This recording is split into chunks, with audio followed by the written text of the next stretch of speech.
ಎಲ್ಲರಿಗೂ ನಮಸ್ಕಾರ. ಬೆಳ್ಳಿ ಸ್ನೇಹ ಕ್ರಿಯೇಷನ್ಸ್ ಚಾನಲ್ಗೆ ನಾನ್ ನಿಮ್ ಸ್ನೇಹದನು. ಇವತ್ತಿನ ವಿಡಿಯೋದಲ್ಲಿ ಸೆಂಟ್ರಲ್ ಗವರ್ಮೆಂಟ್ ಕಡೆಯಿಂದ ಒಂದು ಬಂಪರ್ ಆಫರ್ ಬಿಟ್ಟಿದ್ದಾರೆ. ಅದೇನಪ್ಪಾ ಅಂದ್ರೆ ಉಚಿತವಾಗಿ ಸೌರ ವಿದ್ಯುತ್ ಅನ್ನ ಬಳಕೆ ಮಾಡ್ತಕ್ಕಂಥದ್ದು. ಅಂದ್ರೆ ಪ್ರಧಾನ್ ಮಂತ್ರಿ ಸೂರ್ಯಘರ್ ಯೋಜನೆ ಅಥವಾ ಪ್ರಧಾನ್ ಮಂತ್ರಿ ಸೂರ್ಯಘರ್ ಮುಫ್ತ್ ಬಿಜ್ಲಿ ಯೋಜನೆ ಅಂತ ಹೇಳಿ. ಸೊ ಈ ಒಂದು ಉದ್ದೇಶ ಏನಕ್ಕಪ್ಪಾ ಅಂದ್ರೆ ಉಚಿತವಾಗಿ ಎಲ್ರು ಕೂಡ ಒಂದು ಫ್ರೀ ಆಗಿ ಕರೆಂಟ್ ಅನ್ನ ಉಪಯೋಗಿಸ್ಲಿ ಅಂತ. ಇದ್ರ ಜೊತೆಗೆ ಬೆಸ್ಕಾಂ ಇಂದ ಸಬ್ಸಿಡಿ ಕೂಡ ಬಿಡ್ತಾ ಇದ್ದಾರೆ.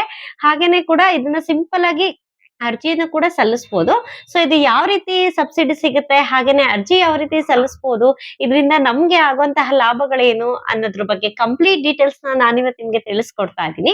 ವಿಡಿಯೋನ ಎಲ್ಲ ಸ್ಕಿಪ್ ಮಾಡ್ದಲೆ ನೋಡಿ. ಹಾಗೆ ಅದಕ್ಕಿಂತ ಮುಂಚೆ ಯಾರೆಲ್ಲ ನಮ್ಮ ಚಾನಲ್ಗೆ ಹೊಸಬ್ರಾಗಿದ್ರ ದಯವಿಟ್ಟು ಈಗಲೇ ಒಂದು ಲೈಕ್ ಮಾಡಿ, ಶೇರ್ ಮಾಡಿ, ಸಬ್ಸ್ಕ್ರೈಬ್ ಮಾಡೋದನ್ನ ಮರಿಬೇಡಿ. ಬನ್ನಿ ಹಾಗಾದ್ರೆ ವಿಡಿಯೋನ ಸ್ಟಾರ್ಟ್ ಮಾಡೋಣ. ಇದೇನಪ್ಪಾ ಇದು ಪ್ರಧಾನ ಮಂತ್ರಿ ಸೂರ್ಯಘರ್ ಯೋಜನೆ ಅಂತಂದ್ರೆ ಇದ್ರದ್ದು ಮೇನ್ ಉದ್ದೇಶ ಬಂದು ಎಲ್ರು ಕೂಡ ವಿದ್ಯುತ್ ಅನ್ನ ಫ್ರೀ ಆಗಿ ಬಳಕೆ ಮಾಡ್ಲಿ ಅನ್ನೋದು. ಹಾಗೇನೆ ಇದಕ್ಕೆ ಸಬ್ಸಿಡಿ ಕೂಡ ಬಿಡ್ತಾ ಇದ್ದಾರೆ. ಬೆಸ್ಕಾಂ ಕಡೆಯಿಂದ ಸಬ್ಸಿಡಿ ಕೂಡ ಬಿಡ್ತಾ ಇದ್ದಾರೆ. ಜೊತೆಗೆ ಅರ್ಜಿನೂ ಕೂಡ ತುಂಬಾ ಅಂದ್ರೆ ತುಂಬಾ ಸಿಂಪಲ್ ಆಗಿ ಅರ್ಜಿ ಹಾಕೋದಿರುತ್ತೆ. ಸೊ ಅದ್ ಯಾವ ರೀತಿ ನೋಡೋಣ ಬನ್ನಿ. ಇದು ಬಂದ್ಬಿಟ್ಟು ನಿಮ್ಗೆ ಸಬ್ಸಿಡಿ ಹೇಗೆ ಬಿಡ್ತಾರೆ ಅಂದ್ರೆ ಉಚಿತವಾಗಿ ನಾವ್ ಯಾವ ರೀತಿ ಇದ್ ಮಾಡ್ಬೋದು ಅಂತಂದ್ರೆ ಹತ್ತತ್ರ ನಿಮ್ಗೆ ಒಂದು ಸರಿ ಸೋಲಾರ್ ಪ್ಯಾನೆಲ್ ಗಳನ್ನ ನಮ್ಮ ಮನೆ ಮೇಲೆ ಅಳವಡಿಸ್ಕೊಳ್ಳೋದ್ರಿಂದ 20 ವರ್ಷಗಳ ಕಾಲ ನೀವು ಅಂದ್ರೆ ಹತ್ತತ್ರ 300 ಯೂನಿಟ್ ತನಕನು ಫ್ರೀ ಆಗಿ ಸೌರ ವಿದ್ಯುತ್ ಅನ್ನ ಬಳಕೆ ಮಾಡ್ಬೋದು. ಮೇನ್ ಆಗಿ ಇದೊಂದ್ ಥಿಂಗ್. ಸೊ ನೀವು ನೆಕ್ಸ್ಟ್ ಥಿಂಗ್ ನೋಡೋದಾದ್ರೆ ಬೆಸ್ಕಾಂ ಅಂದ್ರೆ ಕರೆಂಟ್ ಬಿಲ್ ಅಲ್ಲಿ ಉಳಿತಾಯ ಮಾಡ್ಬೋದು. ಸೊ ಕರೆಂಟ್ ಬಿಲ್ ಅಲ್ಲಿ ಯಾವ ತರ ಉಳಿತಾಯ ಮಾಡ್ಬೋದು ಅಂದ್ರೆ ನಾವ್ ಯೂಸ್ ಮಾಡೋದು ಸೌರ ವಿದ್ಯುತ್ ಅಂದ್ರೆ ಪರಿಸರ ಸ್ನೇಹಿ ಶಕ್ತಿಯನ್ನ ನಾವು ಯೂಸ್ ಮಾಡ್ತಾ ಇರೋದ್ರಿಂದ ಇಲ್ಲಿ ಏನಾಗುತ್ತೆ ನಮ್ಗೆ ಕರೆಂಟ್ ಬಿಲ್ ಅನ್ನೋದು ತುಂಬಾ ಅಂದ್ರೆ ತುಂಬಾ ಕಡಿಮೆ ಬರುತ್ತೆ. ಸೊ ಹಾಗೇನಾಗುತ್ತೆ ಕರೆಂಟ್ ಬಿಲ್ ಉಳಿತಾಯ ಆಗತ್ತೆ, ವಿದ್ಯುತ್ ಉಳಿತಾಯ ಆಗತ್ತೆ. ಸೊ ಇದು ಬಂದ್ಬಿಟ್ಟು ನಮ್ಗೆ ನೆಕ್ಸ್ಟ್ ಈ ಒಂದು ಬೆನಿಫಿಟ್. ಸೊ ಇನ್ನೊಂದ್ ಏನಪ್ಪಾ ಅಂತಂದ್ರೆ ಸಬ್ಸಿಡಿ ಕೂಡ ಬಿಡ್ತಾ ಇದ್ದಾರೆ. ಸಬ್ಸಿಡಿ ನಿಮ್ಗೆ ಎಷ್ಟು ಬಿಡ್ತಾರೆ ಅಂದ್ರೆ 1 ಕಿಲೋ ವ್ಯಾಟ್ ಇಂದ 3 ಕಿಲೋ ವ್ಯಾಟ್ ತನಕನು ಸಿಗುತ್ತೆ. ಅಂದ್ರೆ 9,600 ಇಂದ 38,000 ತನಕನು ನಮ್ಗೆ ಫುಲ್ ಅಂದ್ರೆ ಫ್ರೀ ಆಗಿ ಬಳಸ್ಕೋಬಹುದು. ಯೂನಿಟ್ಸ್ ಅಂದ್ರೆ ವಿದ್ಯುತ್ ಅನ್ನ ಬಳಸ್ಕೋಬಹುದು. ಈ ಯೋಜನೆಯ ಒಂದು ಮುಖ್ಯ ಉದ್ದೇಶ ಆಗಿರುತ್ತೆ. ಸೊ ಹಾಗಾದ್ರೆ ಬನ್ನಿ ನೋಡೋಣ ಈಗ ಸಬ್ಸಿಡಿ ಎಲ್ಲ ಯಾವ ತರ ಸಿಗುತ್ತೆ ಅಂತ ಹೇಳ್ಬಿಟ್ಟು.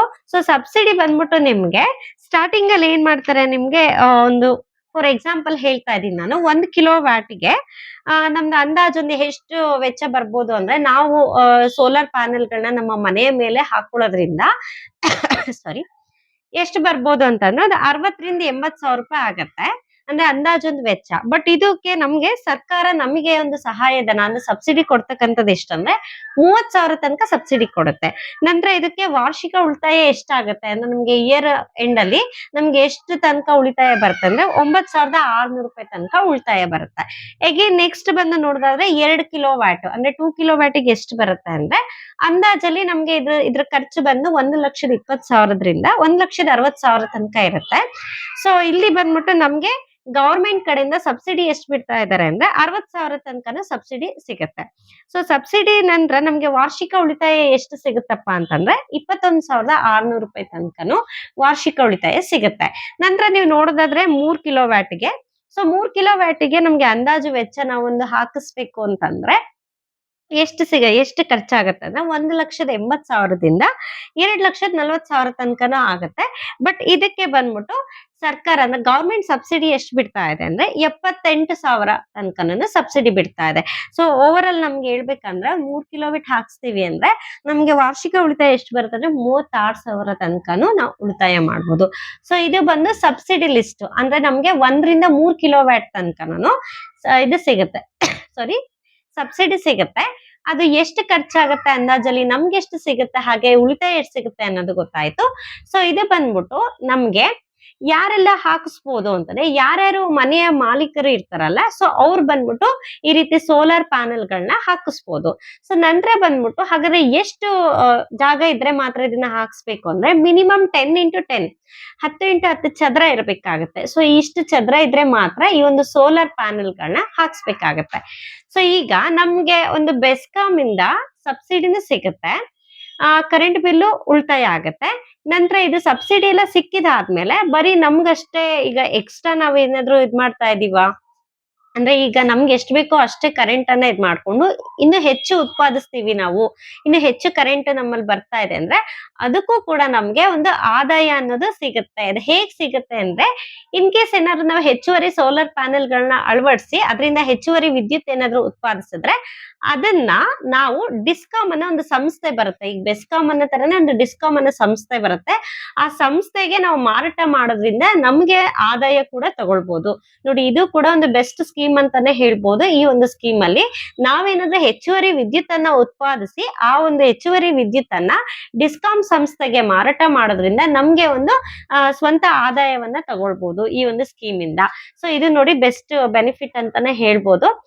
ಈ ರೀತಿ ಇರುತ್ತೆ. ನೆಕ್ಸ್ಟ್ ನಾವು ನೋಡೋದಾದ್ರೆ, ಸೊ ಈಗ ಸಬ್ಸಿಡಿ ಸಿಗುತ್ತೆ, ಹೆಚ್ಚುವರಿ ನಮ್ಗೆ ವಿದ್ಯುತ್ ಫ್ರೀ ಆಗು ಸಿಗುತ್ತೆ. ನಂತರ ನೋಡೋದಾದ್ರೆ ಅರ್ಜಿಯನ್ನ ಹೇಗ್ ಸಲ್ಲಿಸ್ಬೇಕು ಈಗ ಇದನ್ನ ಅಂತಂದ್ರೆ ಇದನ್ನ ನೋಡೋಣ ಬನ್ನಿ. ಅರ್ಜಿಯನ್ನ ಸಲ್ಲಿಸ್ಬೇಕಂದ್ರೆ ಇದಕ್ಕೆ ಬಂದ್ಬಿಟ್ಟು ಅಫಿಷಿಯಲ್ ವೆಬ್ಸೈಟ್ ಇದೆ. ಸೊ ಅಫಿಷಿಯಲ್ ವೆಬ್ಸೈಟ್ ಬಂದ್ಬಿಟ್ಟು PM ಸೂರ್ಯಗರ್ ಅಂತಾನೆ ಒಂದು ವೆಬ್ಸೈಟ್ ಇದೆ. ಆ ವೆಬ್ಸೈಟ್ ನ ನೀವು ಹೋಗ್ಬಿಟ್ಟು ವಿಸಿಟ್ ಮಾಡಿ. ಸೊ ವಿಸಿಟ್ ಮಾಡಿದಾಗ ನಿಮ್ಗೆ ಅಲ್ಲಿ ತೋರಿಸುತ್ತೆ ರೂಫ್ ಸ್ಟಾಪ್ ಅಂತ ತೋರಿಸುತ್ತೆ. ಸೊ ಇಲ್ಲಿ ರೂಫ್ ಸ್ಟಾಪ್ ಅಂತ ತೋರಿಸಿದಾಗ ನಿಮ್ಗೆ ಅಲ್ಲಿ ಕೆಳಗಡೆ ತೋರಿಸುತ್ತೆ ಯಾವ ಒಂದು ಆಪ್ಷನ್ ಗೆ ಸೆಲೆಕ್ಟ್ ಮಾಡ್ಕೊಂಡು ಕ್ಲಿಕ್ ಮಾಡ್ಕೊಳ್ಳಿ. ಇಲ್ಲ ಅಂತಂದ್ರೆ ನೀವು ಆನ್ಲೈನ್ ಅಲ್ಲಿ ಸೈಬರ್ ಅಲ್ಲಿ ಹೋಗಿ ಅಪ್ಲೈ ಮಾಡ್ಬೋದು. ನಿಮ್ಗೆ ಡಾಕ್ಯುಮೆಂಟ್ಸ್ ಏನೇನ್ ಬೇಕಂದ್ರೆ ಮೇನ್ ಆಗಿ ನಿಮ್ದೊಂದು Aadhaar card, so bank account number, so ಈ ರೀತಿ ಕೇಳುತ್ತೆ. ಸೊ ಇನ್ನೊಂದು ಬಂದ್ಬಿಟ್ಟು ನಿಮ್ಗೆ ಕಸ್ಟಮರ್ ID ಕೇಳುತ್ತೆ. ಸೊ ಕಸ್ಟಮರ್ ID ಬಂದ್ಬಿಟ್ಟು ನಿಮ್ಗೆ ಅದೇ ನೀವೊಂದು ಬೆಸ್ಕಾಮ್ ಏನ್ ಇದು ಕೇಳ್ತೀವಲ್ಲ, ಕರೆಂಟ್ ಬಿಲ್ ಇರುತ್ತಲ್ಲ ಅದ್ರಲ್ಲಿ ಕಸ್ಟಮರ್ ID ಇರುತ್ತೆ. ಸೊ ID ನ ನೀವು ಫಿಲ್ ಮಾಡ್ಬೇಕಾಗತ್ತೆ. ಸೊ ID ಫಿಲ್ ಮಾಡಿದಾಗ ಏನಾಗುತ್ತೆ, ಅಪ್ಲಿಕೇಶನ್, ಸೊ ನಿಮ್ಗೆ ಡಾಕ್ಯುಮೆಂಟ್ಸ್ ರಿಕ್ವೈರ್ಡ್ ಆಗಿ ಅಕೌಂಟ್ ಎಲ್ಲ ಡೀಟೇಲ್ಸ್ ಇದಾಗುತ್ತೆ. ನಂತರ ನಿಮ್ದು ಅಪ್ಲಿಕೇಶನ್ ಪಾಸ್ ಆಗೋಕೆ ಮುಂಚೆ ನಿಮ್ಗೆ ಒಂದು ಕಂಪ್ನಿ ಕಡೆಯಿಂದ, ಅಂದ್ರೆ ಈಗ ಏನ್ ವಿದ್ಯುತ್ ಇದಿರುತ್ತಲ್ಲ, ಸೊ ಅದೊಂದು ತಾಂತ್ರಿಕ ಸಂಸ್ಥೆಯಿಂದ ಮನೆಯನ್ನ ಪರಿಶೀಲನೆ ಮಾಡಕ್ಕೆ ಬರ್ತಾರೆ, ಅನುಮೋದನೆ ಮಾಡ್ತಾರೆ. ಸೊ ನಂತರ ಬಂದವರು ಮನೆಯನ್ನ ಪರಿಶೀಲನೆ ಮಾಡಿ ಮೇಲೆ ಜಾಗದಲ್ಲಿ ಎಲ್ಲ ನೋಡ್ಕೊಂಡು, ಸೊ ನಾವು ಎಷ್ಟು ಸೋಲಾರ್ ಪ್ಯಾನೆಲ್ ಗಳನ್ನ ನಾವು ಹಾಕಿಸ್ಬೋದು ಅಂತ ಹೇಳಿ ಇದ್ ಮಾಡ್ತಾರೆ. ನಂತರ ಅವರು ನೀವೆಲ್ಲ ಅಪ್ಲಿಕೇಶನ್ ಆದ್ಮೇಲೆ ಅವರು ಕೂಡ ಬಂದು ಜಾಗನ ಪಾಸ್ ಮಾಡಿದಾದ್ಮೇಲೆ ಅವ್ರ ಕಡೆಯವರೇ ಎಕ್ಸ್ಪೀರಿಯನ್ಸ್ಡ್ ಪರ್ಸನ್ಸ್ ಅಂತ ಇರ್ತಾರೆ. ಸೊ ಅವ್ರು ಬಂದ್ಬಿಟ್ಟು ನಿಮ್ಮ ಮನೆ ಮೇಲೆ ಅವರೇ ಫಿಟ್ ಮಾಡಿ ಹೋಗ್ತಾರೆ. ಅಂದ್ರೆ ಸೋಲಾರ್ ಪ್ಯಾನೆಲ್ಸ್ ಗಳನ್ನ ಫಿಟ್ ಮಾಡ್ಬಿಟ್ಟು ಹೋಗ್ತಾರೆ. ನಂತರ ಅದೇನಾಗುತ್ತೆ, ಸ್ಟಾರ್ಟ್ ಆಗುತ್ತೆ. ಸೊ ಸ್ಟಾರ್ಟ್ ಆದಾಗ ಏನಾಗುತ್ತೆ, 2 ರಿಂದ ನಿಮ್ಗೆ 3 ವಾರದಲ್ಲಿ ನೀವು ಒಂದು ಇದು ಖರ್ಚು ಮಾಡಿರೋಂತ ಅಮೌಂಟ್ ಅಲ್ಲಿ ಇಷ್ಟು ಅಮೌಂಟ್ ಸಬ್ಸಿಡಿ ಅಂತ ಸಿಗುತ್ತೆ. ಅಂದ್ರೆ ಅದು ಯಾವಾಗ ಸಿಗುತ್ತೆ, 2-3 ವಾರದಲ್ಲಿ ನೀವು ಸ್ಟಾರ್ಟ್ ಮಾಡಿರ್ತೀರಾ ಅಲ್ವಾ. ಸೊ ಸೋಲಾರ್ ಪ್ಯಾನೆಲ್ ಗಳನ್ನ ಒಂದು ಸ್ಟಾರ್ಟ್ ಮಾಡಿದಾಗ ಫಿಟ್ ಮಾಡ್ಬಿಟ್ಟು ಆ ಒಂದು ಸಬ್ಸಿಡಿ ಅಮೌಂಟ್ ಗವರ್ಮೆಂಟ್ ಕಡೆಯಿಂದ ಬರೋ ಅಮೌಂಟ್ ಬಂದು 2-3 ವಾರದಲ್ಲಿ ನಿಮ್ಮ ಅಕೌಂಟಿಗೆ ನೇರವಾಗಿ ನಿಮ್ಮ ಅಕೌಂಟಿಗೆ ಬಂದು ಜಮಾ ಆಗುತ್ತೆ. ಸೊ ಇದು ಬಂದು ಈ ಒಂದು ಸ್ಕೀಮ್ ನ ರೂಲ್ಸ್ ಅಂಡ್ ರೆಗ್ಯುಲೇಷನ್ಸ್. ಮೇನ್ ಆಗಿ ಈ ಒಂದು simple rules and regulations online ಅಲ್ಲಿ ಅಪ್ಲೈ ಮಾಡ್ಕೊಳ್ಳಿ. ನಂತರ ಈ ಒಂದು ಡಾಕ್ಯುಮೆಂಟ್ಸ್ ರಿಕ್ವೈರ್ಡ್ ಇರುತ್ತೆ, ಆ ಡಾಕ್ಯುಮೆಂಟ್ಸ್ ಅನ್ನ ನೀವು ಫಿಲ್ ಮಾಡಿದ ನಂತರ ಅವ್ರು ಬಂದು ಸ್ಕ್ವಾಡ್ ಅಂದ್ರೆ ಪರಿಶೀಲನೆ ಮಾಡ್ತಾರೆ. ಪರಿಶೀಲನೆ ಮಾಡಿದ ನಂತರ ಅವರೇನೆ ಬಂದು ಸೋಲಾರ್ ಪ್ಯಾನಲ್ ನ ಫಿಟ್ ಮಾಡಿ ನಂತರ ವರ್ಕ್ ಅನ್ನ ಸ್ಟಾರ್ಟ್ ಆಗುತ್ತೆ. ಸೊ ವರ್ಕ್ ಸ್ಟಾರ್ಟ್ ಆದ್ಮೇಲೆ 2 ರಿಂದ 3 ವಾರದಲ್ಲಿ ನಿಮ್ಗೆ ಸಬ್ಸಿಡಿ ಕೂಡ ಬರುತ್ತೆ. ಆಮೇಲೆ ಇದ್ರ ಜೊತೆಲಿ ಇನ್ನೂ ಒಂದು ಎಕ್ಸ್ಟ್ರಾ ಬೆನಿಫಿಟ್ ಅಂದ್ರೆ ಬ್ಯಾಂಕ್ ಗಳಲ್ಲಿ ಈ ಒಂದು ಯೋಜನೆಗೆ ಲೋನ್ ಕೂಡ ಸಿಗತ್ತೆ. ಸೊ ನೀವು ಲೋನ್ ಕೂಡ ತಗೊಳ್ಬಹುದು ಇದರಿಂದ. ಸೊ ಲೋನ್ ತಗೊಂಡು ಇದನ್ನ ಮಾಡಿಸ್ಕೊಳ್ಳೋದಾದ್ರೆ ಮಾಡಿಸ್ಕೋಬಹುದು. ಹಾಗೇನೆ 5 ವರ್ಷದ ನಂತರ ನೀವು ಇನ್ನೂ ಉತ್ಪಾದನೆ ಹೆಚ್ಚು ಮಾಡಿ ಎಕ್ಸ್ಟ್ರಾ ಇನ್ಕಮ್ ಕೂಡ ಮಾಡ್ಬೋದು. ಸೊ ಈ ಒಂದು ಬೆನಿಫಿಟ್ ಇಂದ ಸೊ ಯಾರ್ಯಾರು ಎಲಿಜಿಬಿಲಿಟಿ ಇದೆ ಅಂತಾನು ಹೇಳಿದ್ದೀನಿ. ಸೊ ಯಾರ್ಯಾರೆಲ್ಲ ಒಂದು ಮನೆ ಮಾಲೀಕರು ಯಾರಿರ್ತಾರೆ, ಓನರ್ ಯಾರಿರ್ತಾರೆ ಅಂತಾನು ಹೇಳಿದ್ದೀನಿ. ಇದು ಬಂದು ಈ ಸ್ಕೀಮ್ ನ ಒಂದು ಮೇನ್ ಡೀಟೇಲ್ಸ್. ಸೊ ಸಿಂಪಲ್ ಆಗಿದೆ, ಹಾಗೆ ಸಬ್ಸಿಡಿ ಕೂಡ ಚೆನ್ನಾಗಿದೆ. ನೀವು ಫ್ರೀ ಆಗಿ ವಿದ್ಯುತ್ ಅನ್ನು ಕೂಡ ಬಳಸ್ಕೋಬಹುದು. ಹತ್ತತ್ರ ನಿಮ್ಗೆ 300 ಯೂನಿಟ್ ತನಕನೂ ಇದೆ.